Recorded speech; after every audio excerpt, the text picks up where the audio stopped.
Hey everyone, today we are going to talk about domain-driven design in practice. I've prepared some images for you to for just brief explanation of domain-driven design. But our main focus is, of course, the practical one. We have Visual Studio Project where I will explain how you can implement domain-driven design in practice.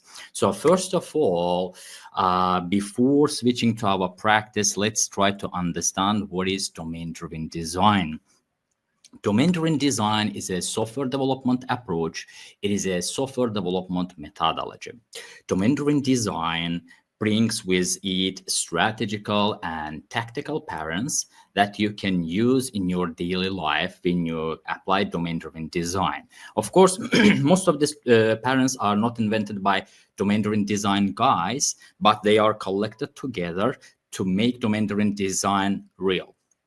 So first of all, you need to understand that domain-driven design in software development helps us to avoid translation between tech and business people. Why? Because in modern days, as you know, we are mostly focusing on translating requirements to the developer's language. And it is a big problem when you have non-technical guys and they are explaining, they are providing some task for you, and you are converting this task into code. And in this conversion process, you are losing a lot of information. And that's why we have domain-driven design. We are applying domain-driven design mostly for complex applications. It is not about the complexity of the technical stuff. It is about the complexity of your domain. If you have a complex domain, complex business logic, you can definitely apply domain-driven design. But if you have technical complexities, it is, of course, not preferred to use domain-driven design. Also, for your CRUD applications, please don't use domain-driven design, okay? So, as I mentioned, domain-driven design has two main patterns for us. One is strategical, the other one is tactical. Strategical patterns are the most important ones. We have ubiquitous language, bounded context, and context mapping. And when you apply strategical patterns, you are actually working on problem space. The problem space here is when you explore problem, you are not going to have a solution for it. You are just exploring the problem. You are trying to understand what is going on, what you are trying to achieve, what you are going to solve. This is going to be your problem space. On the other hand, tactical patterns are applicable when you solve this problem. So it is our solution space. So we have problem space, solution space. Of course, both really matters, but strategical patterns are the most important ones. So in domain-driven design, we have, as I mentioned, strategical patterns and tactical ones. We have bounded context, we have context map, we have ubiquitous language. They are completely a different session-based topics. We have tactical patterns like entities, value objects, aggregates, domain events, factories, repositories. In this tutorial, in this session, I'm going to show you how to apply these tactical patterns most, because I have already done the strategical part, and I will show you also how you can achieve using event storming. Okay. What else? When you explore your domain, you have three main domains. You have core domain, which you need to focus on. You have a generic domain and supportive domain. You can ask someone else, another company, to solve the supporting domain problems. But for your company, you should focus on your core business domain. This is really important. And of course, for this session, I'm going to show you everything using clean architecture. So we have clean architecture, we have a lot of cool design patterns, we have domain-driven design, all of these stuffs together in one session. Okay, great. Now let's first switch to our event storming board. Before that, you can explore all these source codes just navigating to github.com /Suleimani. Here we have the real DDD, CQRS, and clean architecture, and we have more than 100 stars for this project. And I hope after exploring, you will also put star for this project. And here I have provided all the required information related to this application here.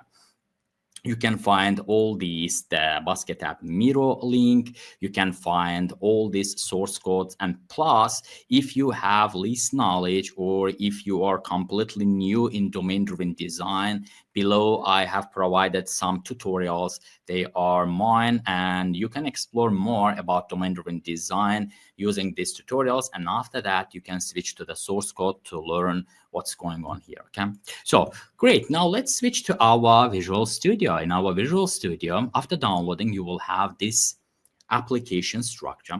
I have implemented clean architecture with domain-driven design, but please remember that domain-driven design is not strictly connected to clean architecture. You can host your bounded context. This is actually one bounded context. What is a bounded context? When you have domain models, you have conceptual boundaries where your domain models are valid, and this is called bounded context. Basket, in my case, is going to be my bounded context, my borders of domain models, okay? And for this bounded context, I can use different architectures to host it. Right now, I have applied clean architecture, but I may use layered architecture, onion architecture, I don't know, hexagonal, service-oriented, REST-based, etc. So that's totally up to you, not just up to you, but also up to the project requirement to apply the architecture, main hostable architecture. But for now, we have clean architecture. This is the most popular one. Let's work on that. So everything in domain-driven design starts with domain. This is applicable for clean architecture also. Our main project here is going to be Web Consulting Flame Basket Context .domain. When you open this project, you will find some folders with some files. They are going to be my domain models. What actually domain models are? I have seen most times people are using entity framework models as domain models. For example, you have classes, and inside these classes, you have only properties, get and set properties. And people trying to move these classes to the domain folder and call it domain models. Of course, they are not domain models, first of all. I'm sorry for that, but they are anemic models. What is anemic model? Anemic model is when you have some sort of model that you think is domain model, but it actually consists of properties. It doesn't have any methods, so it doesn't have any responsibility related to this object. For example, in my case, I have basket. Let me zoom a bit. So I have basket. So you see, for my basket, I have properties like in your entity framework classes, but I also have a lot of methods. You see, I have add item, create, update item count, delete item count, delete all, calculate shipping amount, calculate basket items amount, etc. So I have tons of methods here. This is actually domain model. So for my domain model, I haven't encapsulated the behavior of my class to the service layer. In most cases, what we are doing is we are creating our models, and over it, we are providing services. For example, for basket, you have basket service. Basket service encapsulates the logic related to basket init, and you are using basket for just table representation. Okay, so you have table with 4 columns, you have basket with 4 properties. This is actually a POCO model rather than your domain model. Your actual domain model should store the business. Domain-driven design say that in order to use DDD properly, you need to first focus on your domain. This is your core stuff. implement domain, and then switch to the external stuff like applying Apache, Kafka, Redis, etc. They are secondary. Most you should focus your core domain, because domain is everything. So context is everything, domain is everything. To achieve this process, you may apply different approaches. I have applied event storming here by Alberto Brandolini. I also have a podcast with Alberto Brandolini in my Tural Suleimani Tech YouTube channel. You may check this. We have talked a lot about event storming. So here in event storming, we are analyzing all this stuff together, okay? We are defining our entities, our aggregates, our constraints, our events, etc. All this stuff are defined here. In this session, we have technical guys, we have non-technical guys, we have domain experts, all in one, let's say. And after all this discussion, we are defining our main points, our strategical parent stuff like entities, aggregates, value objects. Mostly we are not focusing value object in event storming, but anyway. So after defining all this stuff and after defining all the main functionalities, we are switching to our code. In our code, we will have a lot of entities, value objects, aggregates, domain events, domain services, modules, etc. They are tactical parents. But please remember that domain-driven design is not about technology. Domain-driven design is not about coding. Domain-driven design foremost is about listening, bringing business value, learning, exploring, understanding the stuff rather than directly coding. Okay, first of all, you need to understand the domain. You or every software developer should be a really good domain expert. Why? Because you are not in your case, when you apply domain-driven design, you guys are not using translation between non-technical to technical. That's why we have zero translation. And this zero translation helps us to help business guys to learn more about the business. And also they are helping us to write a better code. This is the main key feature of domain-driven design. Okay, so in my case, I have baskets, I have coupons. So you see for my baskets and coupons, I'm applying aggregate root. What is an aggregate root? Aggregate root is a tactical parent applied in domain-driven design, which helps us to encapsulate entities and value objects in it.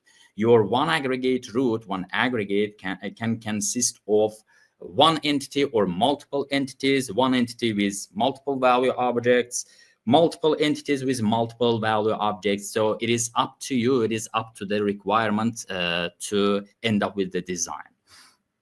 Okay, so first of all, let's switch to our basket item. My basket item is an entity. I will have a lot of entities in my bounded context, and I don't want to write this entity every time. That's why we have special project called Flame Common Domain. So you see Flame Common Domain. You can encapsulate it to a separate NuGet package. That's also applicable. And mostly you will do like this in your projects. You will encapsulate it to a separate NuGet package, and we'll provide other squads to work on that. We have entity, this abstract class, you cannot instantiate it, but you can inherit from this entity. We are using a template method parent in this case. For every entity, we have ID, we have created at, we have last modified UTC, okay? The case here is you can easily add the as much as properties as needed. In this case, that's totally okay. For example, in your case, you may end up with just ID or ID created at, last modified at, etc., etc. Every entity identified by their ID, because your entity in your bounded context, the bounded context for your entity is going to be your aggregate root. Your entity's life cycle is defined inside your aggregate root. And your entity, you are able to instantiate this entity, to modify this entity, to delete this entity. So you see we have a life cycle, a special life cycle, which we don't have in our value objects. This is really important. You cannot identify your value objects using by ID. You will have ID only in your aggregates and in your entities. Okay, so in my case, I have a general entity which encapsulates some logic like overriding, getting cache code, and having the related properties. That's good. When you inherit from basket item, you are adding as much as properties as needed in this case, but not just properties, but also the methods related to basket. So you see, I have a create functionality, I have update count. Why update count? Because after carefully designing all this stuff, in our event storming, we are understanding that the update count is related to basket item rather than the basket itself. We are deactivating basket item, not basket itself. That's why we are encapsulating related logic in the related entities. This is really important. But in a classical development, what we are doing, we are just having POCO objects, anemic models, and we are moving all this logic to the service layer. We are having basket item service, basket service, coupon service, and more. But this is not valid for your domain-driven design. Just encapsulate the related logic in your case for your inside your entities and aggregate roots. Here I am using the factory parent. This factory is also a part of domain-driven design. Of course, it was invented before domain-driven design, but just remember that domain-driven design doesn't bring a lot of new to the table. It is about using the proper ones in the given context. So we have factory parent, we have another parent, TDD just brings them to the table, and here you are, just use it. Why? Because I don't want to instantiate basket item every time using new, and I have easy one to wrap it to the factory and use via factory. Okay, that's good. Now here we have entity design parent, we have factory design parent. That's good. And for the construction process, of course, we are doing some sort of validation here. In my case, I have implemented all this validation as a separate library. So you see, we have consulting, flame, common domain extensions. But if you feel comfortable and if it is okay for you to use the third-part validation tools, you are completely allowed to use it. That's up to you. That's up to your management stuff. Okay, so we have properties, we have validation stuff, we have construction, and we have the related functionalities inside our domain model. That's great. It is applicable for all sorts of entities. You see, I have customer. For my customer, I already implemented our entity. I'm inheriting from my entity. I have the related functionality. For my quantity, on the other hand, this quantity is also an object. I want to not to repeat the related logic in all sorts of entities. That's why I have encapsulated it to a separate value object. Value object is also a part of domain-driven design. Value object, just let me open it. So you see, this is also abstract class. You can handle value object creation using records. Of course, .NET allows us to create value objects easily using record keyword, but it is up to you. For the oldest .NET versions, you can use this abstract class value object. What is a value object? Value object is, let's say, a special form of entity. I can't call it actually entity. This is a class which can be identified by all its properties. So if you have 4 properties in your value object, these all 4 properties should be equal to all another property to make this object same. Okay, and for the value object, you can't use ID, because you cannot identify your value objects using ID. You are able to identify it using all its properties. That's why we have special template method approach called get equality components. And for your every value object, you're just overriding this functionality. For example, for my quantity, I'm overriding this get equality components, specifying that I have value, limit, price per unit. Okay. In your domain, you are encapsulating all the main logic related to your project. This is really important. If you handle domain, you're actually handling, let's say, 80% of your project. Okay, that's good. So for the common used stuff, it will be really good practice to encapsulate it to a separate library, like I did here with Flame common domain. I have aggregate root class with interface. I have date range, I have entity, I have ID. Why ID? You can use the simple int, ulong, etc. for your identification, but mostly in domain-driven design, we are using GUID. And for GUID, we have some sort of functionalities which we are using repeatedly. That's why I have encapsulated all this logic to a single class called ID. Okay, for my entities, for my aggregate roots, I have ID. Let's switch to our basket. This is going to be my aggregate root. The aggregate root is a biggest entity. The aggregate root is a special form of entity. When you go to definition of your aggregate root, you actually see that my aggregate root inherited from entity. So you have entity, the same entity, but in this entity, you may encapsulate, you may orchestrate multiple entities. Okay, so please focus in domain-driven design, mostly focus on your domain layer first. After handling all this stuff, we are ending up with like separation of concerns. You have separated the business logic into, you are encapsulated your business logic into your entities, value objects, aggregate roots. That's great. But how can I make sure that they will work together? Because part of my logic is inside basket, another part is inside my coupon. So how I can make sure that they can handle one user story? That's why in our application, in our clean architecture, we have, let's say, application layer. Let's call it application layer, okay? Here I have a separate folder called baskets.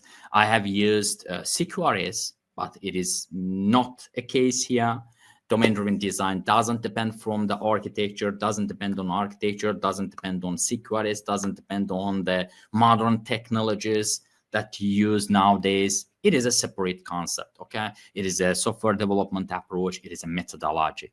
So in my case, I have commands, and I am encapsulating the logic related to use case inside these commands and queries. Great. So you see, I have quantity. I'm creating this quantity. I'm creating the seller. You see? So let's go to the definition of this seller. Seller is an entity. Great. I need to work with quantity also. Let's go to definition. Quantity is a value object, you see. And that's why we are bringing them together in another higher level called application. In this application, we can use different entities and make sure that they are working together. Okay, and we're using repository parent to store our information. This is really important. You already know about repository parent. I'm not going to dive into details. So how you are storing, how you are retrieving data in your application layer using the repository stuff. Okay, that's good. And all the concepts related to your user story, you should wrap it to your application layer. How about infrastructure? How about Apache Kafka, messaging stuff, RabbitMQ, all this cool stuff, just encapsulate them inside your infrastructure. You see, I have infrastructure, I have Kafka integration, even publisher, all this stuff like message sending, like the external libraries that need to be used by this application should be encapsulated to your infrastructure because they are a part of infrastructure. Okay.